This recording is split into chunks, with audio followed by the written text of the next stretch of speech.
Welcome to The Source with your host, Dr. C.T. Curry, and co-host Coby Owens. News all across the nation. The Source. Stay in the loop in the city of Wilmington, Delaware. Work together for change in the community. A call to action to find the resources. The Source, the latest in news. Good evening. This is Dr. Curry. This is Coby Owens. And welcome to The Source. Coby, we are back in full effect. So much has been going on, and we were certainly going to give us some comments regarding Mouse's homegoing celebration that you all have done a yeoman's job with, and we'll get to that in a minute. But I do want to talk about, for a while we've been able to say there were no shootings in the city, and just last Sunday there was a double shooting. You know anything about it? Yeah, so a 17-year-old and a 19-year-old were both shot Sunday evening on North Broom Street off of Lancaster Avenue. Around 10 p.m., the 17-year-old was listed in critical condition, and the 19-year-old was listed in stable condition, both transported to the hospital. No further information has yet to come out about that. Again, there has been a ask out to the community that if you have any information, please contact the Wilmington Police Department. And I think the Wilmington Police Department was doing a very good job with solving some of these cases and getting to the bottom of it. They've been a little bit more transparent. I hope under Carney that they will just continue that flow because while we don't have any outcomes other than no one died in those shootings, I am concerned that these are almost like the first two of his administration, and we don't want him setting any records because we do want him to be successful. I just tend to I was not a Carney fan, to be very honest with you, in the front end, but I have become. I don't know why. Maybe because it seems like it's going to work. I really do hope, because there needs to be a check on all levels, whether it be the city council get checked or the mayor's office get checked. There needs to be a checks and balance. And I think that this is going to be a true season. Yeah. To do some great stuff. I think, how things are shaping up right now. I hope it's not just like a honeymoon stage. Well, you didn't even get that, right? With the other mayor. So I'm sorry. So I hope that as we start to dive in to see what are some of the real critical issues here in the city, we start changing the way we think of how things should operate. We cannot just be business as usual. We have to focus in on the community and those who are being most impacted. So again, I have faith that this is the direction that we're going to go in, and that there's people who's willing to work towards that as well too. Yeah, and that's one of my fears, Coby. And I hope on this show, I hope we are always able to share how some of the stuff is our opinion, and one of the things I have a little fear of is that while this might be the beginning, I hope that when there is a glitch or a hiccup in this process, that you all can keep in check your members, just like he needs to, meaning Carney, need to keep in check his staff, because sometimes you got a diverse of opinion on that council, and I'm just afraid that what's good can turn sour because y'all can't keep a check on y'all people as well. So I'm concerned about that too. So I don't want to seem like it's all on the mayor. It's just it's on both. It's on both bodies, right. And that's how it's set up to be, right? Right. We're supposed to be two equal bodies of government, and we know over the last 8 years that's not how it's operated. Yeah, and because the anger was and frustration was on such a unresponsive mayor, it just stayed there. Yes. But now that the mirror has been widened, let's just all work together. Let's all find a way to just make Wilmington a better place for all citizens, and not just for a certain segment of them. One more thing I wanted to share with you before we go to our celebration piece for our Mouth's homegoing. I saw that President Biden, on his way out, he also pardoned one of Wilmington's, a person from Wilmington who was not on a violent. It wasn't violent, but it was another non-violent pardon. You know anything about that? Yeah. So first off, the individual's name is Darryl Chambers. A lot of people know him as Wolfie, right? And Wolfie has a story to tell, and he has told it, and it's an amazing story of coming full circle in life, right? So he was sentenced to 27 years in jail for a nonviolent drug offense, right? Mm-hmm. He spent 17 of those years in jail. Usually when you see something like that, it's very hard for someone to get back on their feet. Absolutely. And to make the impact that he has. Wolfie has not only come out of jail, mm-hmm.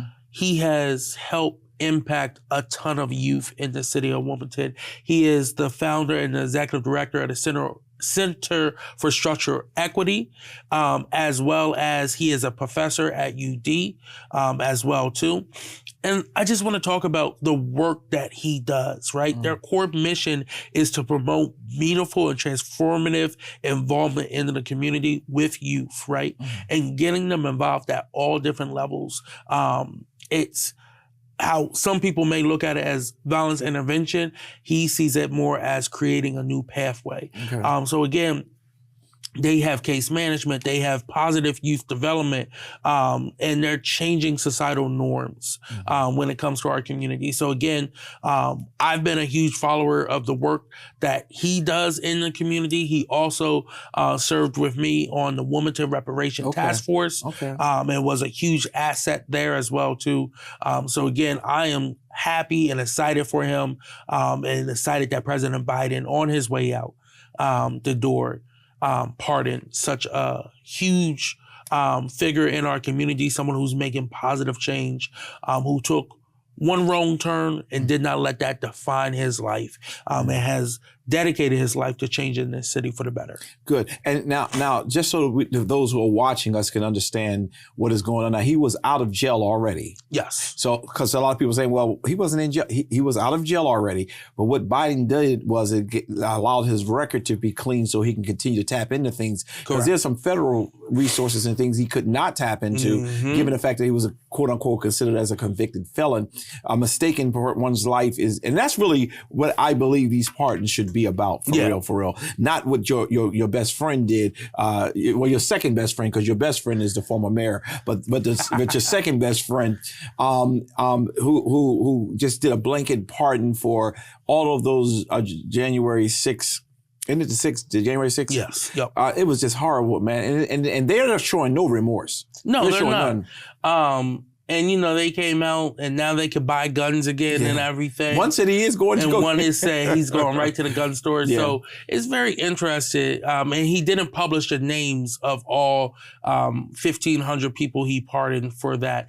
The interesting thing is the Fraternal Order of Police, the FOP, who strongly endorsed a convicted felon for president, who said Kamala Harris was too weak on criminals, will let criminals out of jail, or is shocked in disbelief that Donald Trump would do this. What he said he was going to do. What do you mean he's shocked? What do you mean he's shocked? I know he is shocked. He acting anyway, but he said he was going to do it. But see, this is my thing when it comes to the FOP. They always demonize Black people. We're the worst. We're the worst. We're the worst. But when it comes to a white man who is known to incite violence, they made every excuse in the book. He won't actually do it. He doesn't mean that. He loves the cops. So he let out police, someone who killed a cop. He let him out of jail. I'm going to say it this way. He let out a mob of murderers. He let out a mob of people who just going to really be a menace to this society. But the question is, now that he's done it, did you see them come out and ridicule Trump? How have they done it? How have they expressed their anger over this? Oh, I haven't seen it in the media at all. And that's what I'm trying to make sure those who are watching us and those who are paying attention to, no, all the Republicans are doing right now is saying, well, Joe Biden said he wasn't going to forgive his son. He did. Trump said he was going to forgive all of these people, and he did it. So he's the one with the integrity. Right. You know, and it's really foolish and it's sad But I shared with our producer of this show, I shared with him this week, I said, you know what? I need to go ahead and just get my popcorn like I used to have and enjoy this ride. But so many people are going to be hurt. I know there's a lot you're going to talk about today in your coffee with your corner, Coby's Corner. But I'm just really shocked. But I'm grateful to President Biden for pardoning our brother. He has done a whole lot of work. He is doing a lot, and he did not let his mistake define him.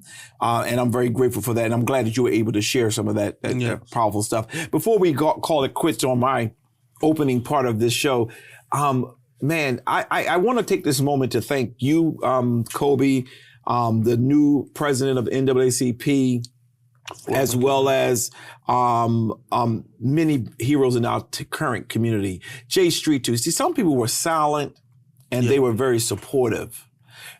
Jay he wasn't here.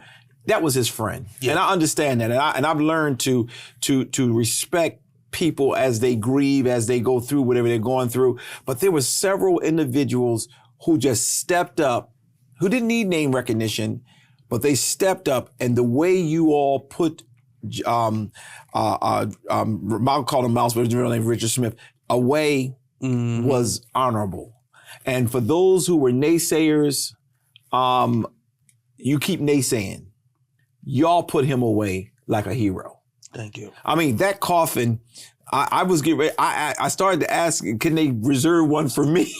The coffin was excellent. Yes. The service, well done.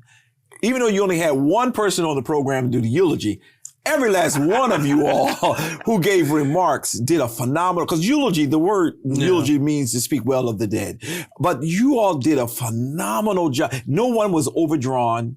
No drama occurred. You thought you were in maybe the President of the United States service, where everything was done in DC, from the music to the message from each person, and each level of our federal delegation was here, present. Even Carper, who is no longer, was here to show his respect. The President of the United States sends in, he could not get here, and we understood that, but he sends in reflections that were very personal and heart-touching. But the thing that continued to run through is that Mouse did it his way. Yeah. And that's why when I opened up even my eulogy, I was very clear. There were times when I felt Mouse was wrong. But Mouse, if he felt he was right, he was going to stand. And he was going to stand on it. He was a man of his conviction. So I want to say thank you publicly, and I've already done it privately, to you and to all the mass. I didn't understand why the mayor, the current mayor was there. Carney was there. I didn't see the governor-elect there.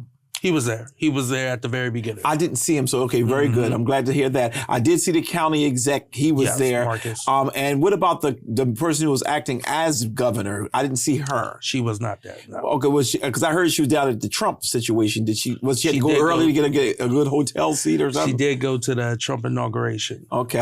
She did send a whatchamacallit though. She did send a resolution, but she couldn't be here at the funeral. Okay. And again, Mouse worked with a lot of people. Mouse also had a lot of enemies. Yeah.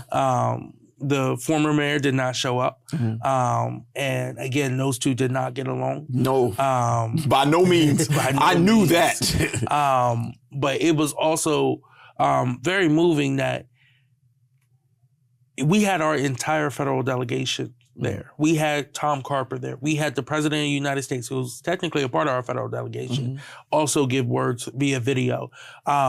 The mayor, the county exec, people who have worked with Mouse, people who have been on the other side of an argument with Mouse, all were able to make time in their schedules during one of the busiest weekends of the beginning of the year, during MLK Day weekend, where there's a ton of events that you're pre-scheduled at, speaking, showing up and stuff like that.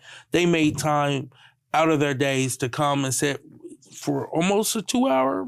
About 2 hours. I wasn't the reason for that though. Thank the Lord. But yes, we had a 2 minute mark where I think everyone went over a little, but I think everyone went over because they just had so much love to share and wanted to tell at least one story of them and Mouse. So again, overall, I think it went great. we're not going to let it stop there. We're still going to honor him. There's talks about either setting up a scholarship fund, whether it's for a high school student going to college or going into the trades, or for a law student, someone who's interested in fighting the legal battle for civil rights for people here in Delaware. So we are looking at all different options, working with the family right now to see what would be best fitting to honor the life and the legacy of Mouse. Yeah, now I do want to, and I'm always creating a lot of the problems, so when to respond to me, when not to. But I already pointed out that we did not see the former mayor here, and I knew. I mean, there was one time I knew he Mouse and him did not get along. But Mouse didn't get along with a lot of us. But we loved him because when we needed him, he showed up for us. Exactly. But I also was concerned that was there any, I noticed that IMAC was represented by the vice president. I didn't see the president. And I did see one or two members. But reason why I bring that to the front too is I think we have to start coming back together as a community. And Mouse was one of those people that whether you got along with him or not, he was there to fight for you. And whenever there was injustice, he made sure he brought it, he elevated it. I think we have to get some more leaders like that who we may not be able to work in committee together, but when it comes down to fighting the good fight, or as they say, getting into good trouble, we need to figure that out. And it seems like we have not. I just hope, Coby, with the new president of the state, you who is still around, I hope that we find a way to make sure that whenever we are getting ready to go into a battle, we have all parts. Because I paid attention to the service. It was the crowd was good. It was, the people were here.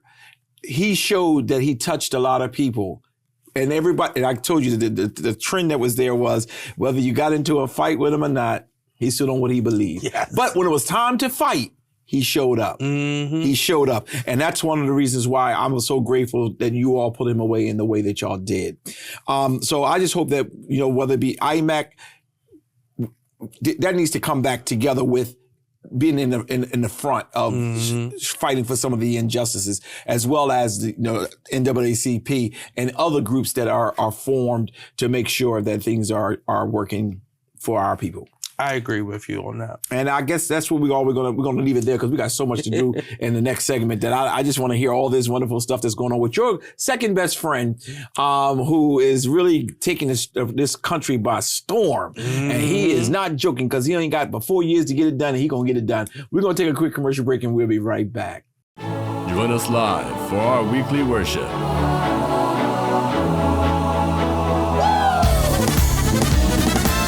Every Sunday at 9 a.m. on Facebook and YouTube.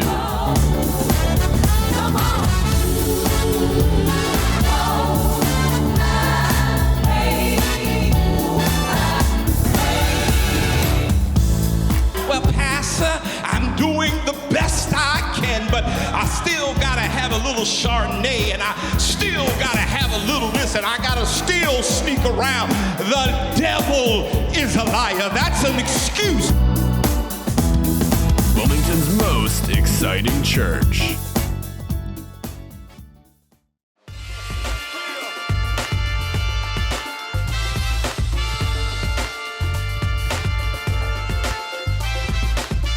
And we're back. Coby, man, we need 4 hours. We're going to need 4 hours. We really do. But what's going on with Coby's corner? So we talked a little bit about Trump, what he did on day one with pardoning the January 6 people. Yeah. But that wasn't the only thing. I know. He signed multiple executive orders over these last few days, his first few days back in office. Again, going after things such as eliminating DEI initiatives, eliminating equity, pretty much any equity executive order that Joe Biden signed in, he decided to overturn. Yeah. He, again, looked at attacking the LGBT community, attacking women, attacking people of color, But one of the biggest and most talked about right now is he signed an executive order the other day ending the birthright citizenship. That's crazy. This is something, so birthright citizenship means if you have a parent who's not from here, but you're born here, you are by birth a U.S. citizen, right? That also applies to any military base or any other territory, whether it's an embassy or whatsoever, that is considered U.S. land. What he is doing is and this was ratified by the 14th Amendment all the way back in July 1868. Right, this is how long we've had this, which states that all people born in the country were citizens. And it was aimed at establishing full citizenship rights for Black Americans who suffered under slavery. He has now ended that. Well, he did it by executive order, but that is not going to be, it's going to be sued, and we're going to win that one. Yes, it is. But that speaks to his heart. ACLU has already filed a lawsuit. I'm sure they have the NAACP Legal Fund, all of them, all the civil rights organizations coming together for this one. Again, this is extremely concerning because he is already having ICE do raids right now. Yeah. So now if someone who is a grown person who's been here all their life, thought they was a U.S. citizen because they was born here, because of this executive order, he can now direct ICE to remove you and put you in a country that you have no ties to whatsoever. Wow. And ICE is doing raids. And it's not just in the South. They're doing raids right here in Delaware. The first one was in Newark, Delaware. I'm sure they're planning on doing Wilmington. And again, it affects both Black and brown people. They have no issue with a bunch of Ukrainians coming over here seeking refuge. But if someone is coming from Haiti, someone's coming from the continent of Africa, they have an issue. Or from the Middle East, they have an issue. And these are the people they are targeting. It is discriminatory. It is sad. And we have to fight back against this very racist-based policy making that is going on right now. But like I said, these next few weeks, we're going to feel the impact of this. Oh, yeah. Not just because of ending the birthright, but also the ICE raids and everything. There's fires going on right now in California. California is a huge agriculture state for us. And there was a video that went viral that why ICE is raiding different farms right now and fires are going in the hills of Los Angeles. Undocumented workers were still harvesting the food so that we could still eat. Right. And the whole notion, oh, well, we're going to put Americans back to back in these jobs. I'm just going to be very honest. We as Americans are very lazy. And I know me as a Black man, you're not putting me out in no field to go pick anything. I don't want to pick it. My people did it long enough. Yeah. Okay. So I don't know what make America great mindset they have, but you They're already put you back in slavery. That's all. You're going to have to. They're going to order you. You can't get your food stamps unless you go in the field. They already saw how this has negatively impacted Florida. Florida did something very similar where they fined businesses for using undocumented workers, and they have seen housing production slow down there. They have seen crops turn into mush and mold because they did not have enough workers to man the farms down there. Why? Because we are dealing with a corporate, greedy society of individuals who want to take in as much money as possible and treat their workers horrible. And I'm not saying it's okay to treat undocumented workers horrible.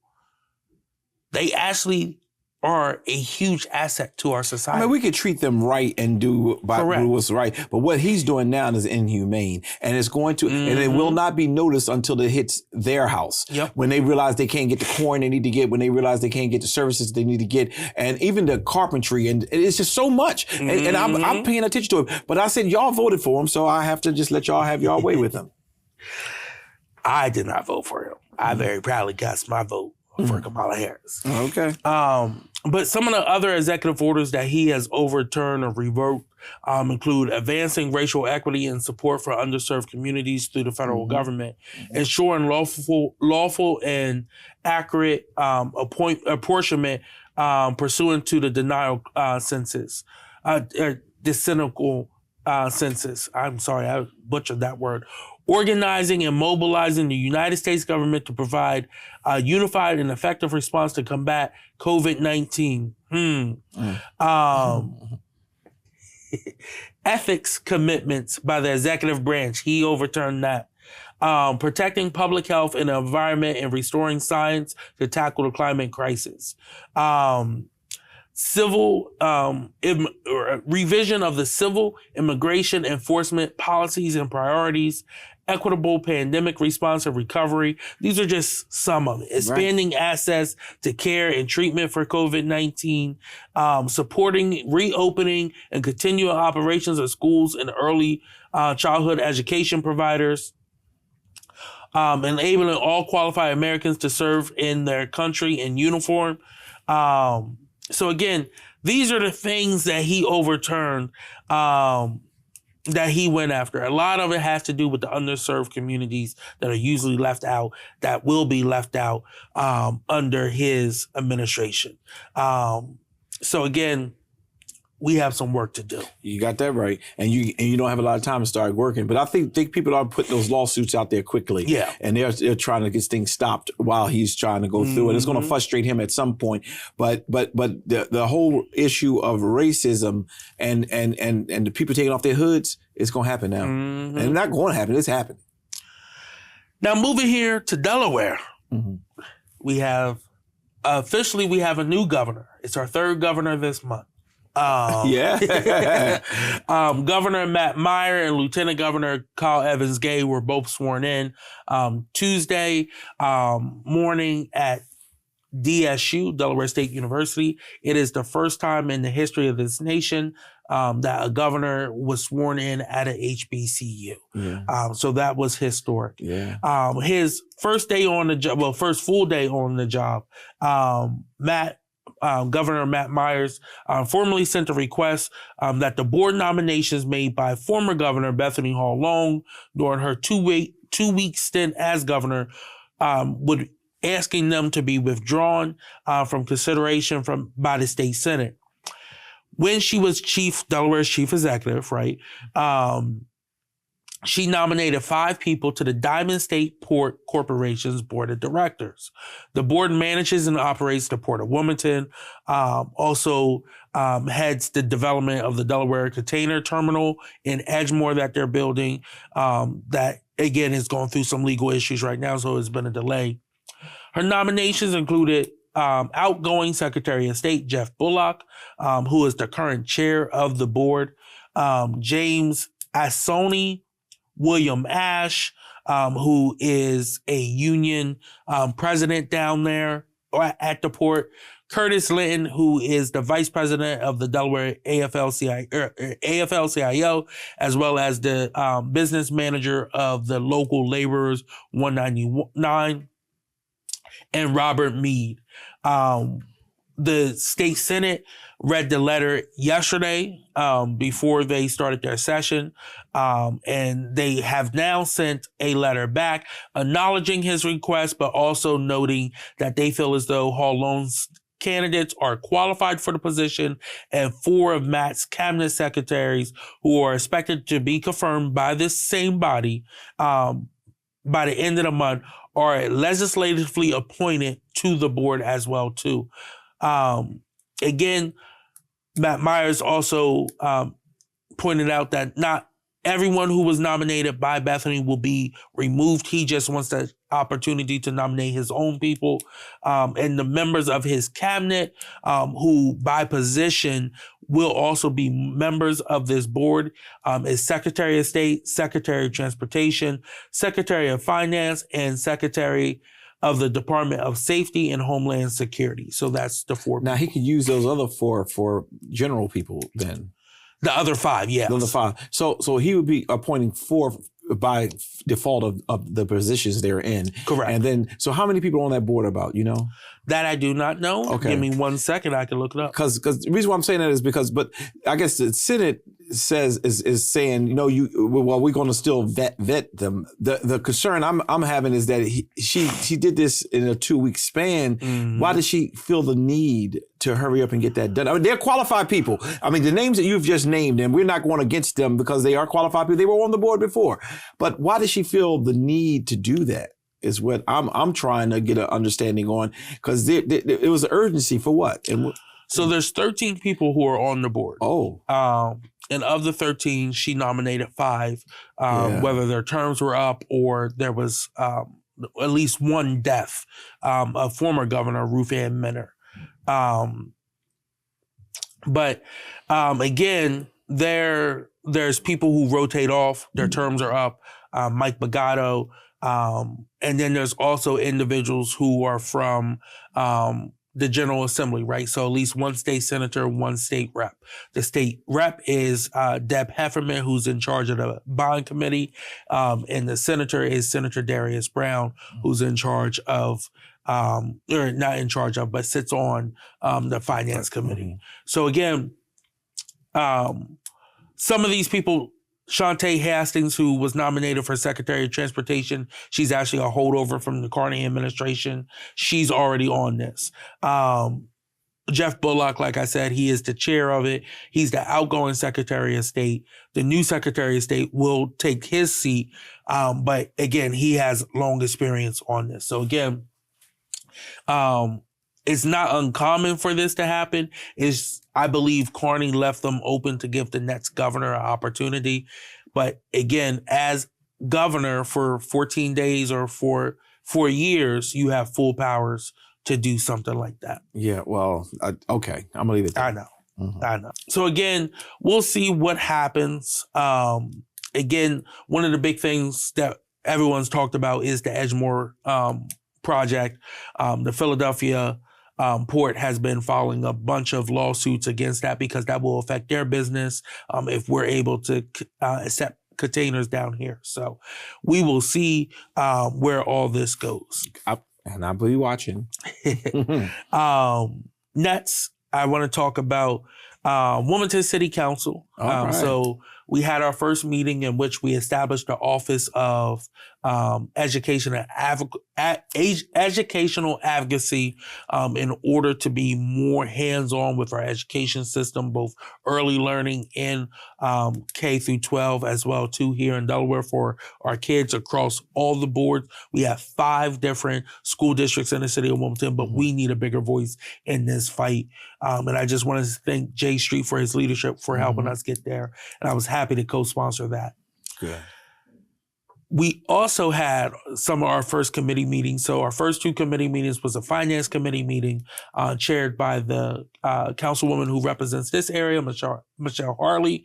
It was her first time chairing the finance committee. And then we had the health, environmental, aging and disabilities committee chaired by myself. Yeah. It was my first time chairing a committee. And we had the state come in and talk about their benefits that they offer and how the city has worked with them and where we can get better in working to make sure we're closing some of the gaps for our residents.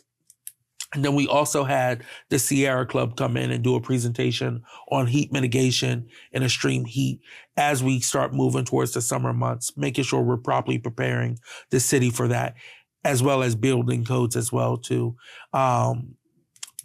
I just want to say thank you to both presenters who came in, and it was a good meeting. We had almost a full committee there, missing one person, but we had a lot of engagement online as well too. So again, super excited about that. And then lastly, at the last council meeting and earlier this week, at the last council meeting, they honored Tanny Washington for her retirement after many years with the city.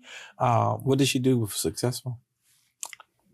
Don't be bringing stuff to my show unless you got some more information. She was there for 3 decades. That's a success. Wow. You know, people don't stay in jobs that long. Well, they do. Well, no. Okay, go ahead. But after what I would say was she did good work leading up to becoming chief of staff. And when she became chief of staff, she did the bidding of the person who hired her, which is Mike Pazicki. And they really put this city in a bad position, both financially. Our neighborhoods are in disarray. Crime is at record levels. So again, those last 8 years were not good. But she has officially retired, which now leaves the door open for Mayor Carney to bring in who he truly wanted to be his chief of staff. And that is former OMB, former Labor Secretary, Sworn Kate. Yeah, I give a clap to that. Because I am very happy about that. I am too. And it's being replaced. She's being replaced with a real HBCU person. Yes. Sworn is extremely knowledgeable when it comes to the issues, when it comes to policy. I know he will be doing more with the operations, the day-to-day stuff for the city, making sure we're running and operating. His deputy will be Daniel Walker, who's the deputy of policy and communications. Again, another well-qualified. He was the deputy health secretary under Carney. 2 very highly qualified young Black men in that office. I look forward to working with both of them as we try to navigate these next 4 years. So where did the other deputy go? John Rago also retired. He retired? Yes. Oh. Yeah. So him and Tanny, as many people joked at the council meeting, were a package deal. And they came into the position together and they left out together. So again, looking forward to Daniel and Sworn both being there. And then Stephanie Migler is the other deputy chief of staff of operations. She is staying on. And again, she deals with just the operation side of things. Right. Now is Christopher going to be still there? That I don't know yet. Okay. I don't believe the full roster has been because I think she did a good job with the HBCU. I think she did a good job being in the office. She almost got tainted because she kind of supported. It was her boss, but she kind of supported him a little bit. I felt too much, but you got to do what you got to do when you're dealing with a group. And she is young and a true HBCU person as well. I know we keep saying this HBCU stuff, and people get upset sometimes. As a matter of fact, Donald Trump's so upset that he's getting rid of all of that diversity and exclusion it's stuff. It's so sad. So, but I'm just Coby. I'm just sensing that we're gonna have a good year. Yeah. It's going to be some turbulence. Because in every good thing, you got some turbulence. But I just believe with the temperament that Carney is bringing to the position and the level of efficiency and the staff that he'd be around, I think the voices will be heard. I think even when there's a disagreement with city council, it won't become, I hate you, you hate me. Yeah. It becomes, how do we get to a good place where we can serve our citizens? And I think that's what we really need. And this is going to be great. We needed this transition. Yes. So I'm excited. I look forward to it. And let's get to work. Yeah, well, we're going to get to work. We're going to get to work. And I've already said, to the governor, I said it to whomever, look, I'm here to support. I'm here to make sure that whatever we need to do from our side, we're doing it, and whatever you need to do, you're doing it. One thing you didn't get a chance to talk about when you're talking about your second best friend, is that you didn't talk about the fact that he always talked about crowd sizes. And even though the media kind of already spun it and said that's why they went to an indoor with 20,000 people, because they knew it wasn't going to be that many people on that mall. But his ratings, more people, according to several sources, media sources, more people watched the Biden inauguration than Trump. How is he handling that? Oh, he's going to make up some excuse to why that happened. Fake ratings. Fake news whatsoever.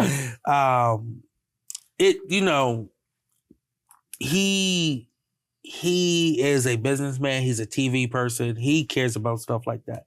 At the end of the day, Yes, you won this election. Yes, you're president right now. Yes, you need to be president for everyone, not just your MAGA extremists.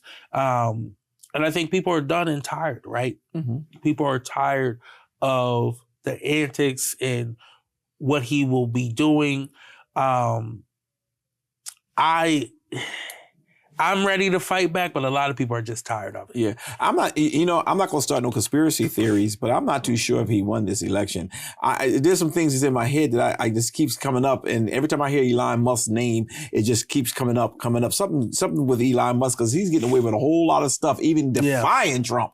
And Trump is not coming out calling him a loser or anything else. Something is going on there. But just remember I said that first here. We're going to take a quick commercial break, and we're going to come back. And when we come back, I really want to spend some time talking about the new governor here in Delaware, as we are very proud of Matt Myers being elected. But there's a few things I just want to bring to your attention. We'll be right back. Hey, this is Pastor Curry, pastor of the East Zion Fair Baptist Church, Wilmington's most exciting church, the church that love ya, and anything you can do about it. What we're going to do today is we're going to have a real good conversation. I'm excited. Come on!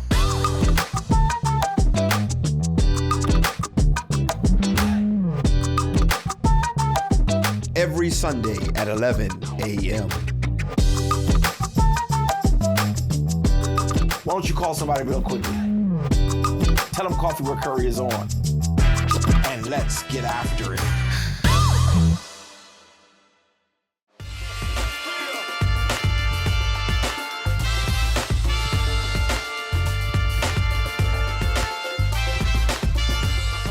And we're back. Real quick, just in this area of the politics, state of the politics, we have now gotten through all of the swearing-ins and who showed up, who didn't show up, and things of that nature. We now have a new governor for the state of Delaware, in which I totally supported 100% and still support him. But I did not know that there were several people, especially in the party, who just did not support his candidacy. But he won. And some of the I guess the scuttlebutt that's out there right now, Coby, is the arrogance of beating the machine may be an issue. And I hope that, Matt really makes sure he addressed that. I know you can't address every rumor you hear, and it's kind of impossible to address every rumor. But I think we got to make sure that the people who really laid everything on the line to ensure that he got in, that he's remembering those individuals. And I say that because I'm in constant conversation with people defending. And like the minority side of it, how many is all of his positions filled yet? So he has completely nominated his full cabinet. Okay. So there's 16 cabinet level positions, secretaries, commissioners, whatsoever. Of those, 7 of them are women. And 6 of them are minorities. Okay. So he did I guess he did put some minorities in there. He did make sure, because how many of them are reappointments? I should have asked you that question before now. Yeah. So there are some reappointments. Okay. All right. So a few of them, like the Secretary of Transportation, Shantae, she's a reappointment. Gisette Manning for Health and Social Services is a reappointment. I believe IT is also a reappointment as well too. So there's a few in there. Off the top of my head, I don't know the exact number of reappointments. Greg Lane is the Chief Information Officer, IT DTI. Yeah. So again, some of those are holdovers there. Now, have you seen Governor Myers recently? Since you said he did show up for Carney. I saw him at the funeral, the homegoing, and then I saw him, the day he was sworn in down in Dover. Oh, okay. Yeah. I didn't even know, it's funny because you've been bringing it up on the show because of what happened with Miles. I didn't even know that there was a swearing in, and I'm sure it was a nice attendant. Oh, yeah, it was. I'm glad they moved it inside. I've been to the ones outside, and it would have been way too cold for that. Yeah. Even with everyone's good fur on. But no. I'm glad they moved it inside. Like I said, they moved it into DSU in the theater, and it was a packed house there. But then also there was other events throughout the day. There was a brunch at the Biggs Museum, not far from DSU down there in Kent County, and then there was a ball up here at the Queen. I did not attend either one of those events, though. Yeah, I did. Okay, so I just was wondering, but we got to make sure that we are doing what we got to do to ensure that he is successful. But we got to make sure that the people who certainly got him there, he's also communicating with. Because I'm just hearing he's not returning calls, and I just don't want that to be the truth. I want to be the truth is that he's doing what he promised he would do, and that is be the governor for all the people. All right, so I kind of end by giving a shout out to Mama Dorsey, because Coby, we are on every week, and I got a crazy call from our good friend, State Representative Sherry Dorsey Walker, and she said her mother had the audacity to turn off the Eagles game in the middle of watching it so that she can watch us on the source. Yes. What great loyalty we have. Mama Dorsey, thank you so very much for loving us. Thank you so very much for being a true friend, but we have so many others who are just like you. And matter of fact, we're more entertaining than the Eagles. Although I am a true Eagles fan, thank you for doing that for us, and we appreciate you so very much. Coby, is there anything else on your calendar that we need to talk about? That's all I have to talk about right now. That's all you have to talk about? Well, that's all you got to talk about. We're going to play a little teeny bit. Maybe you've seen some commercials of the services that occurred. Again, hats off to all of those of you who participated in the homegoing celebration of Brother Richard Smith. And I want to say thank you, thank you, thank you. We're back, and we're ready to get this thing started. Until the next time, God bless. Take care, y'all. Folks, I wish I could be with you today in the church to say goodbye to my friend Mouse. Mouse and I met a long time ago when we were teenagers. I was a lifeguard at Price's Run swimming pool. We became fast friends. We played basketball, we swam, we talked about life, including what was soon to become the leading political topic of our time, our youth, civil rights. But long before I understood the civil rights movement as a political context, I understood it on a human level, because of my friendship with Mouse and all the people he introduced me to, and the community. When I decided to run for public office, Mouse took me door to door in Delaware's black neighborhoods. He educated me on the challenges facing black communities. He vouched for me. And with the many black religious and civic leaders in Delaware who soon would become my friends, lifelong friends, he vouched for me. That's the reason I got elected. I was the best man at Mouse's wedding. I watched it with so much pride as he became a leader of the Longshoremen and the NAACP. Mouse had the courage of his convictions, and he saw right and wrong with absolute clarity. And he did what he said he'd do. When he said something, he would do it. He also listened. He knew how to put himself into somebody else's shoes. For over half a century, Mouse was one of the leading players in shaping Delaware's political and civil rights landscape. When I became president, Mouse came to visit me at the White House. We stood in the Oval Office together, and there was no pretension. We just Mouse and Joe, like it was in the beginning. We joked about it, and I remember that day. I can say with certainty that I'd not be the person I am today and have the perspective I have were it not for Mouse. But through the unimaginable twists and turns our lives took since those days of Price's Run, the bond we formed together, remained constant. As I head home to Delaware, I'm going to miss Mouse being there. And most of all, I'm going to miss his friendship. Jill and I, Hunter and Ashley, the entire Biden family, send our deepest condolences to Richard Smith's family and to the thousands of other Delawareans. We're also blessed to be able to call him a friend, because he was my friend. So my name is John Carney. I'm currently the new mayor of the city of Wilmington, former governor of Delaware for the last 8 years. Ricky Mouse Smith was a great friend of mine. He was in some ways like a big brother that I didn't have. He was always there for advice. He was always pushing you to do more, but he always had your back. He had an incredible way of understanding, particularly in a political government situation, all the folks that were involved in a particular situation. what they needed to get the right outcome. And Mouse was always looking for progress and the outcome. And as Jay Street said the other day, he was really a drum major for justice here in our state. As governor, there's one award, the highest award that a governor can bestow on a citizen of our state is called the Order of the First State. And coincidentally, maybe not so much, about a week or so before Mouse passed, I presented him with the Order of the First State to recognize all the incredible things that he did for Delaware, and in a certain way to acknowledge our longtime friendship. I'm going to miss Mouse. I need him, frankly, now, but I know he's in a better place, and it's just a privilege and a real opportunity to have such a great person as my friend. I'm Marcus Henry. I'm the Newcastle County Executive. I know Mouse for many, many years. He's been a dear friend to my family, particularly my mother, Senator Margaret Rose Henry. It is such a great loss for the state of Delaware. Mouse was an activist in the very best way, serving the community, being the activist that we needed so many times when under difficult circumstances, and he'll be sorely missed.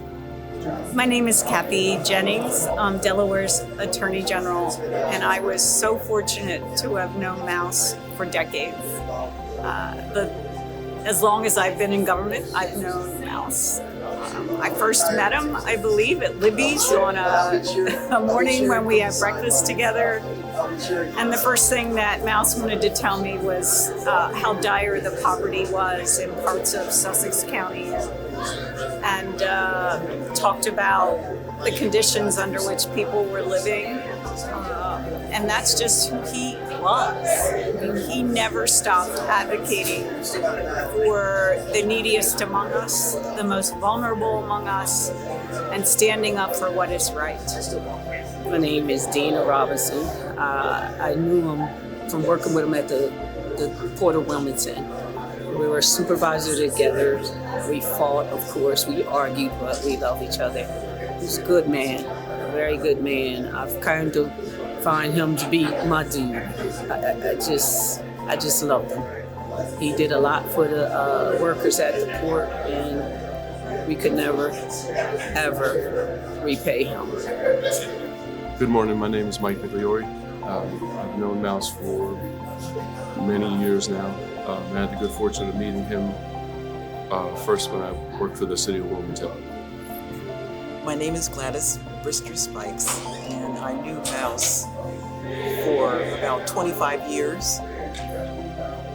And he has been one of our pillars in terms of activism here in the city of Wilmington, in Newcastle County, and the state of Delaware.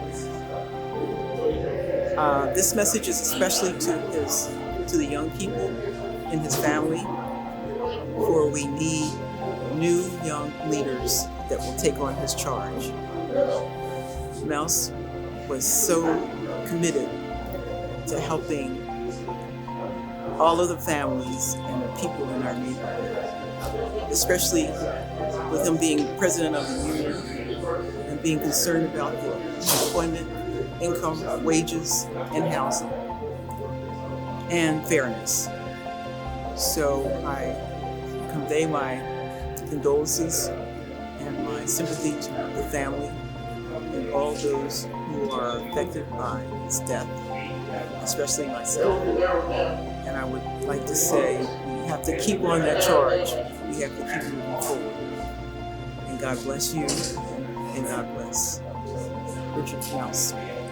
Good morning. My name is Madeline Johnson Bolden, and I've known Mouse before he knew himself. His aunt Dimples and I were the best of friends in high school. God rest her soul. And I knew him from a little baby boy. And he grew up on 11th Street, and my backyard faced his backyard. And I lived on Sherman Street, and I still own that home. So may his soul rest in peace and bless his family. Again, my name is Madeline Bolden Johnson. Take care. Hi, I'm Pastor Rick Waterman from the Church of Exodus, amen. And I just wanted to just stop by and make sure we pay our tributes to Brother Mouse, who was a pillar in this community, who was a giant among men. And the thing I loved about that brother is that to him, everybody was somebody. Great man, and I truly honor and respect the life that he lived. Hi, I'm Rick Geisenberger. I'm currently the State Secretary of Finance, but I met Ricky Smith, and I never called him Mouse because he always wanted me to, and I said, I'll be Rick, you be Ricky. And I met him when the state was in the process of purchasing the Port of Wilmington from the city. And what he really taught me is what that facility, what the port means to this community and this state and to his community and the city of Wilmington. And I learned as this young kid back then, about 30 years old, about the importance of unions and the importance of good union jobs to help build people up and grow into the middle class. And he was really a huge advocate for that, and it was just a privilege to know him and work with him in all those efforts. Well, my favorite memory is we just actually had breakfast a few months ago at a diner, and I just recently won election for county executive. And Mouse took the time for about 15 minutes to introduce me around to the restaurant, say, hey, this is your new county executive, Marcus Henry.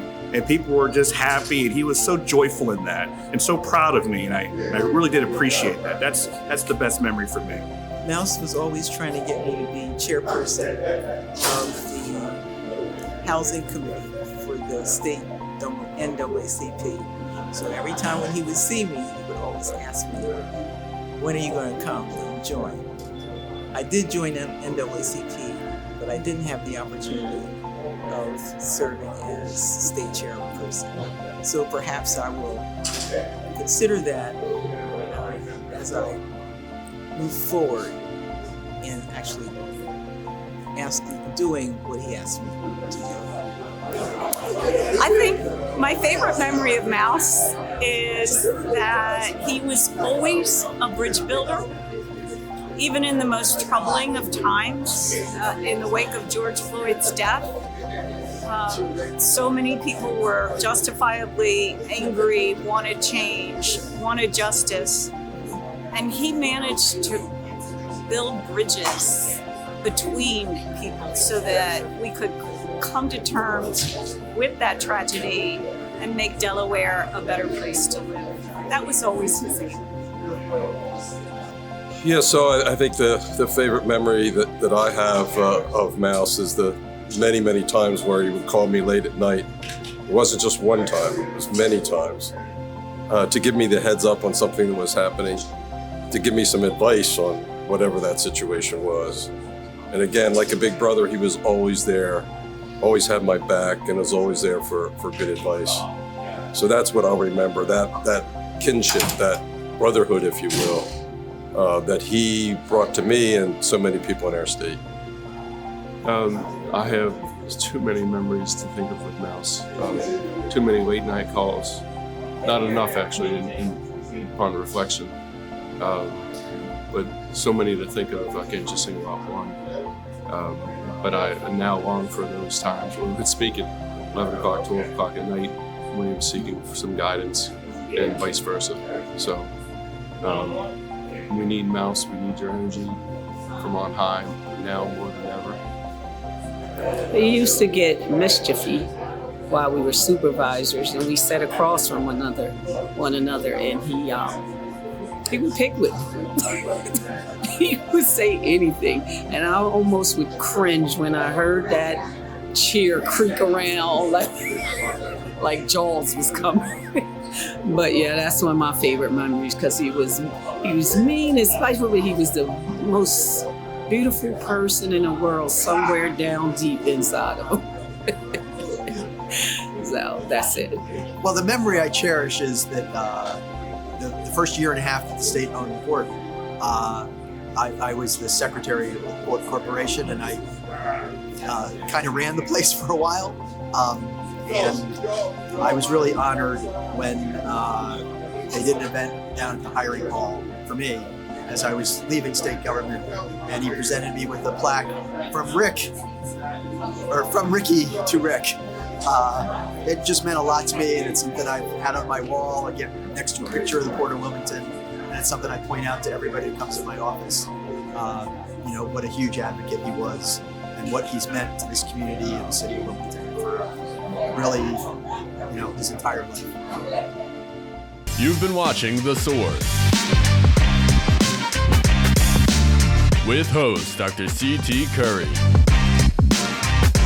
and co-host Coby Owens. Tune in every Sunday at 5 p.m. Thanks for watching, and don't forget to subscribe for the latest episodes.